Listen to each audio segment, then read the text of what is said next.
Hey everybody, this is Pat Foster with Transworld.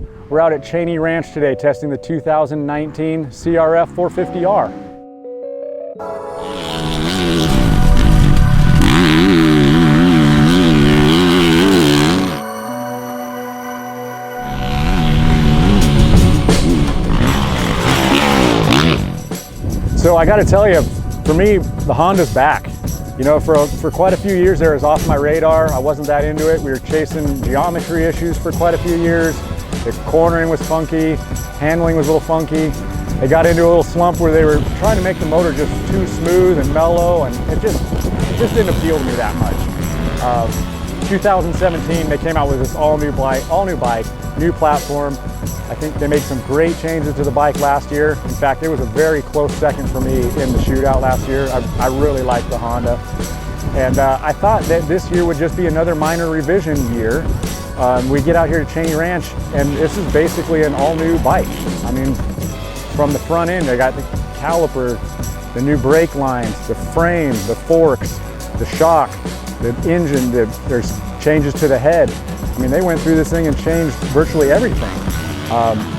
Jason Abbott did a tech video. I highly recommend you tune into it because, like I said, there's a significant amount of changes to this bike. I was pretty shocked when I got here. So we're going to need to spend some time on this Honda. We're out at Chaney Ranch today. Most likely you haven't been here, private facility.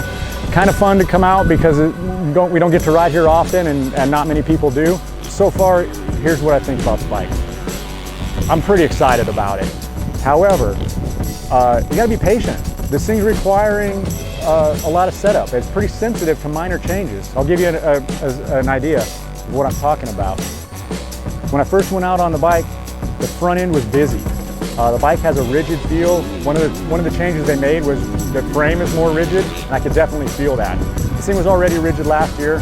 I typically like a rigid bike, but you can tell that it was stiff, it was firm.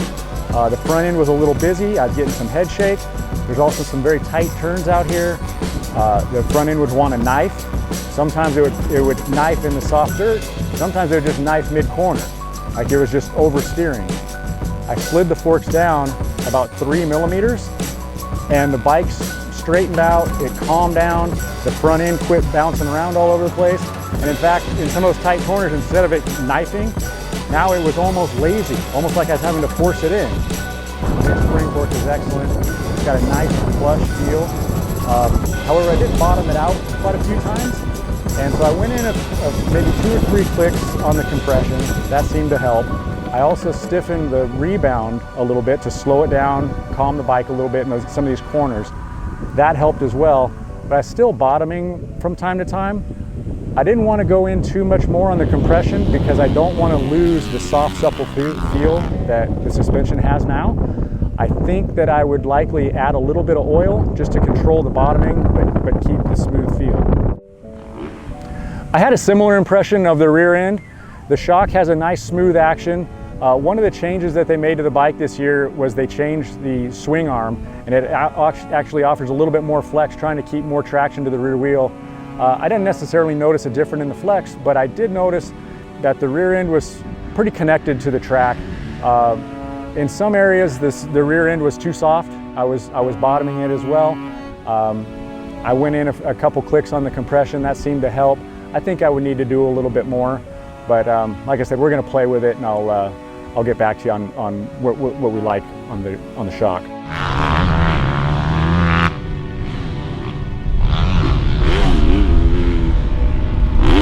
Honda has 3 different map options mounted on the handlebar. It comes in the standard position. It's also got a mellower setting, which actually it works pretty well. It's interesting. The mellower setting is a little bit, as you would guess, a little mellower down low. Probably works pretty good in the soft, in the slick stuff, and maybe in the mud. A little smoother delivery, but man, it pulls a long ways up on top. It wasn't necessarily my favorite setting because I want more hit down low. I actually like the aggressive setting, which hits really hard, and actually it doesn't even sacrifice that much top end. But I do like the additional hit down low. The mid-range is fantastic on this bike. This bike had great mid-range last year, and it's probably even better this year. The pull is great, it's really exciting, it's fun, and it's got great top end. It revs a long ways. I think the map options are terrific. I like the aggressive one, but man, experiment with them because they all work well, and I think that there's an application for all of them. Overall, I came away really impressed with the new Honda. The new front brake is awesome, by the way. I didn't mention that earlier. It's got a good progressive feel, but it stops quickly and it's substantial. It's got a substantial feel. One thing that wasn't great, the clutch would get hot on us a little bit, and kind of a little bit of fade as we were doing our photos. But man, overall, I'm really excited about this bike. Like I said, I think the Honda's back. Shootout time is right around the corner. We're looking forward to it. Thank you guys very much for tuning in.